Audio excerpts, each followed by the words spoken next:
It's an election year. I really hope you know that. The race this year is particularly urgent, as candidates would not only hold the office of president, but they'll also be appointing a new Supreme Court justice, assuming Obama doesn't actually go through and appointing a Supreme Court justice, and inheriting a growing plethora of problems. Campaigns are struggling for votes as primaries and caucuses approach, and rallying voters who do not normally turn out is becoming not only routine, but necessary for those who want to win. But non-voters are not turning out, especially among young people. In 2012, 38% of people ages 18 to 24 voted, while nearly 80% of people ages 65 and up voted. It seems like the adults are handing off the country to an increasingly apathetic younger generation. That's not the case. I've talked to people. I have friends. They have opinions. I have opinions. The issue is, it feels like nobody cares. It feels like we're being suppressed, like raising our voices for something would be somehow wrong.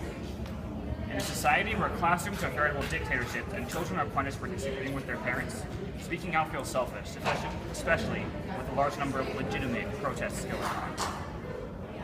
So maybe that's the greatest injustice.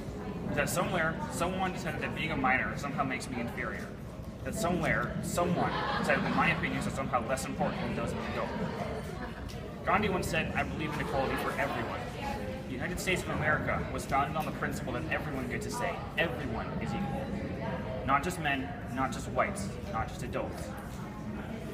The Alameda School Board doesn't appear to believe in the dictionary definition of everyone. It's got 4 student seats, one for each of the 4 high schools under its jurisdiction. It's great, right? Take charge of your education. Not really. The board members who hold student seats can only cast preferential votes, which have no direct effect on the outcome of anything, and they can't even attend board meetings as board members, only as students.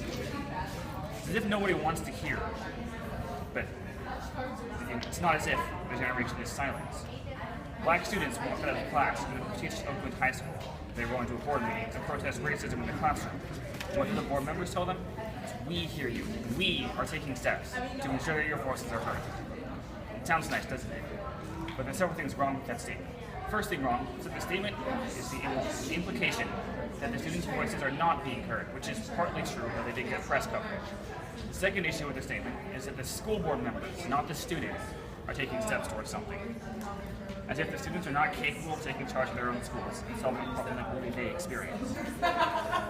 It's been an issue in America for a long time. We can only petition other people who may or may not actually care about the issue being brought up. The issue with schools and education is that politicians have little to no incentive to appeal to students below a college level, because most students don't vote, even if they are eligible. That's an entirely different problem. I'm not going to go into.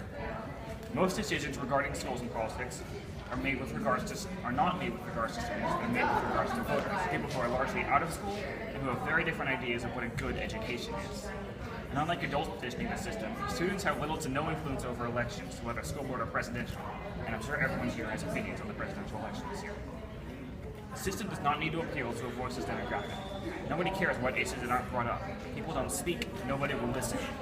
And this generation is uncharacteristically quiet when it comes to politics. It's an interesting form of forced apathy, per se, where students are encouraged to care, especially by millennial and liberal teachers. But the general attitude of America towards children is to obey the rules without question. So I'll leave with this. Anybody who makes enough money pays income taxes. There's no age limit there. 12-year-old who makes enough money mowing lawns has to file a tax return, and often employers will simply take income taxes out of a paycheck. There's one big reason that we fought the Revolutionary War: taxation without representation.